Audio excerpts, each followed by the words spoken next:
Baik,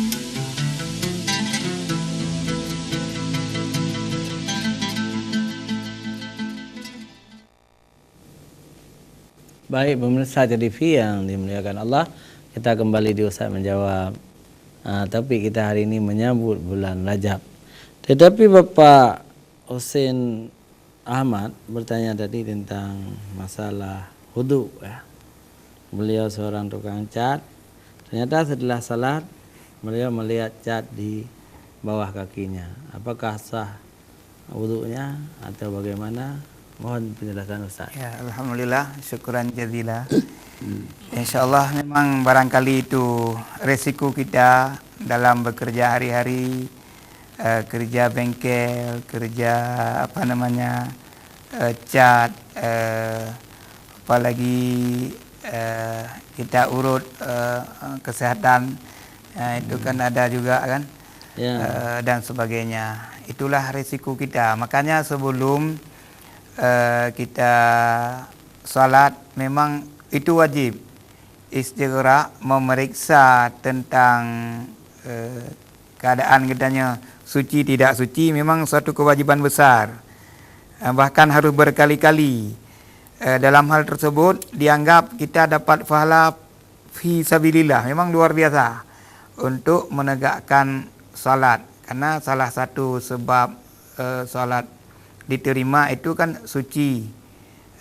Makanya kita lihat ini air salatnya tidak sempurna di anggota wudhu kita. Ini secara hukum dianggap tidak sempurna wudhu. Tidak sempurna wudhu memang apa boleh buat apabila wudhu tidak sempurna, sama dengan salat tidak sempurna juga, maka kita harus mengulang kembali. Tapi ya memang sifatnya jemu ataupun susah ataupun tanya istilah kabuo, tapi nyo pegat motivasi hanjut buo inan harus bunyakin, artinya dengan kesungguhan laginya rupa Allah 2 kali lipat gebilam fahala kegenanya. Fahala hek tanya bersuci, fahala berpikir, fahala peluang waktu dan sebagainya untuk nilai salat kitanya. Artinya salat kita ini akan bertambah nilai ya, karena dengan kesungguhan kalian nampak nilai plus lagi karena tidak Islam membiarkan atau naurung ladum tu alah kajian yang kagum ahli Allah kagedepu titanya obut kemudian nyangkonnya pendapatnya. Ya, lanjut serahkan menana juga kan. Karena wanti-wanti dalam hukum memang wajib, walaupun kadang-kadang lambat waktu. Ya, belajar untuk bersuci, kalian syarat-syarat sah salat dan rukun-rukunnya, segala sesuatu yang membatalkan salat ini wajib kita pelajari untuk kesempurnaan salat kita. Dan itu luar biasa pahalanya. Siapa tahu di akhirat nanti, waduh saya tidak mengikuti peperangan, tidak mengikuti haji, tidak mengikuti perjuangan-perjuangan sama Rasulullah. Tahu-tahu sudah ada nilai plusnya di dalam suratan kita. Ini insyaAllah. Maka tentang hal tersebut, marilah sama-sama kita memotivasi secara sungguh-sungguh supaya kita jangan Allah Maha Tahu tidak boleh hal demikian. Jadi insyaAllah begitulah jawabannya. Sama dengan salat itu tidak sempurna karena tidak sempurna wudunya. Yang barangkali kita berhati-hatilah, walaupun banyak habis waktu, tidak apa-apa. Demikian. Ya, baik pemirsa TV yang dirahmati Allah. SMS juga sudah habis. Silakan meng-SMS kembali atau menelepon langsung. InsyaAllah kami akan menjawab.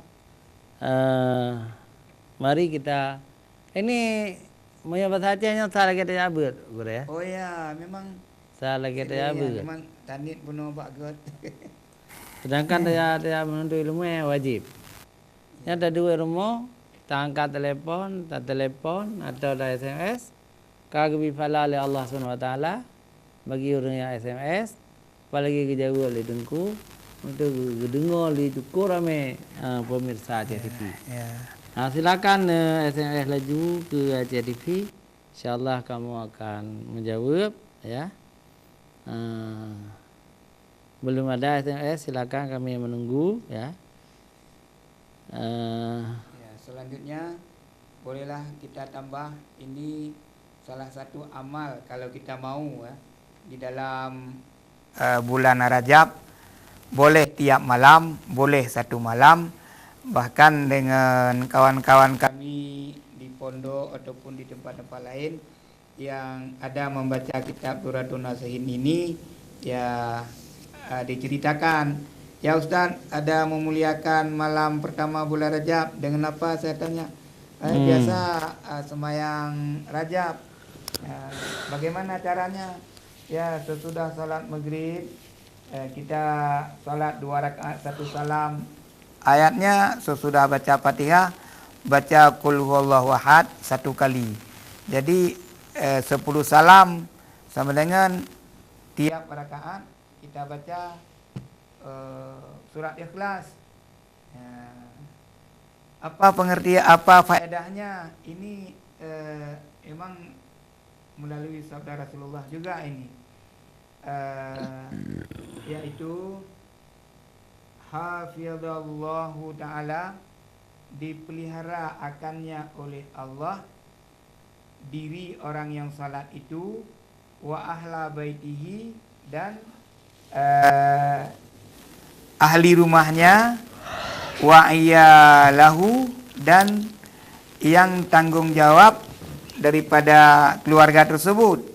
Artinya seorang laki-laki pimpinan keluarga yang mengerjakannya. Kalau kompak keluarga dan ahlinya, ini ya luar biasa. Dari mana yang dipelihara oleh Allah? Minal bala'id dunya wa azabil akhirah, daripada bala dunia dan azab akhirat. Yang mana dikatakan bala dunia secara umum, ya yang paling susah kita bala dunia, bala kebodohan. Kalau kita hidup dalam bodoh ini sangat-sangat susah. Makanya Rasulullah tidak senang terhadap umatnya bodoh. Maka Rasulullah perintah, belajarlah, belajarlah. Bahkan belajar dari ayunan sampai ke liang lahat. Itu sabda Rasulullah. Kemudian ada juga belajar itu dari kecil, bagaikan mengukir di atas batu, sampai terus sampai dewasa, sampai kita hayat di kandung badan.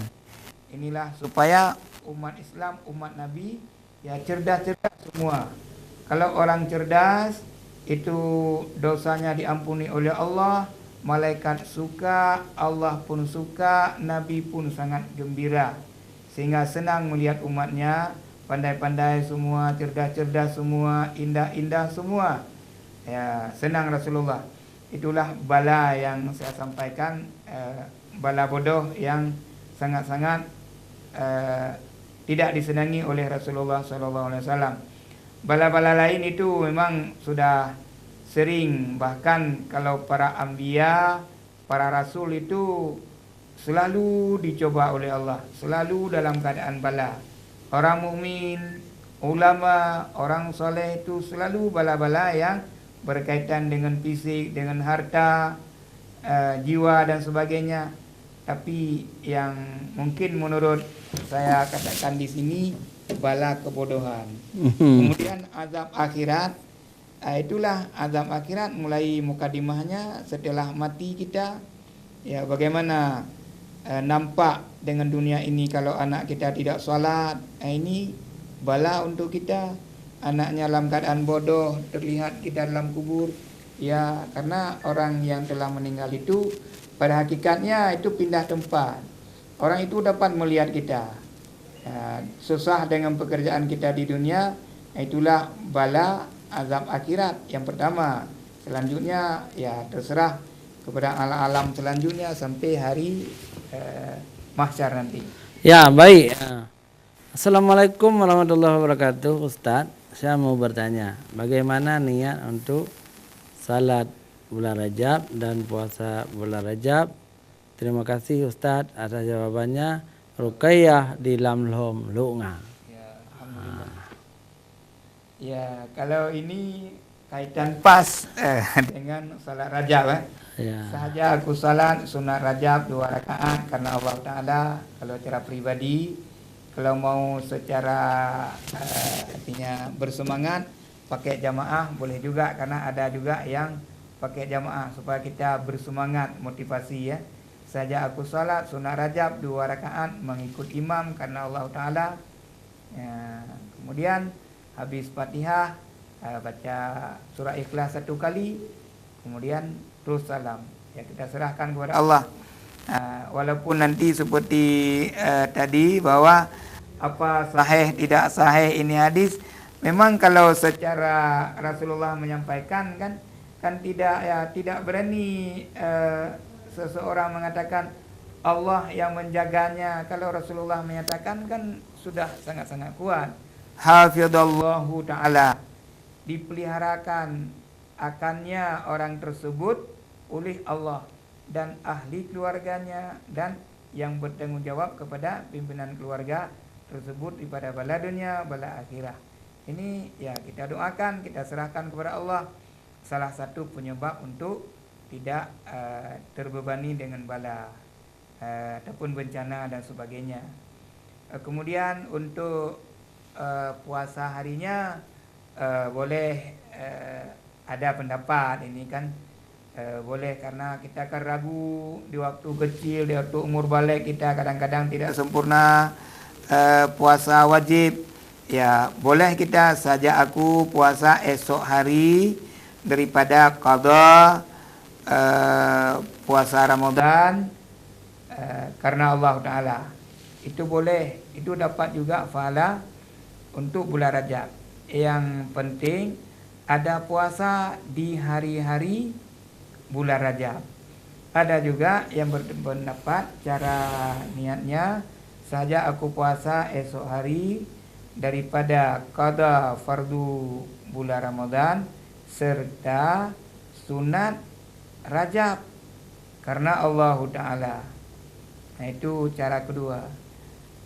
Boleh juga dapat dua-duanya.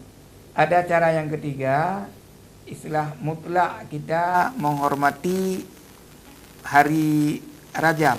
Sahaja aku puasa esok hari daripada sunat Rajab karena Allah Ta'ala. Nah, udah selesai. Alhamdulillah. Baik pemirsa TV, waktu juga sudah meninggalkan kita. Terima kasih kepada pemirsa semuanya yang telah mempergunakan waktu sebaik-baiknya untuk menyimak Ustaz menjawab di Aceh TV. Dan syukuran jazila kepada Ustaz kita Tengku Murhaban ya. Mudah-mudahan Abi BTRG siap kembali di kali yang lain.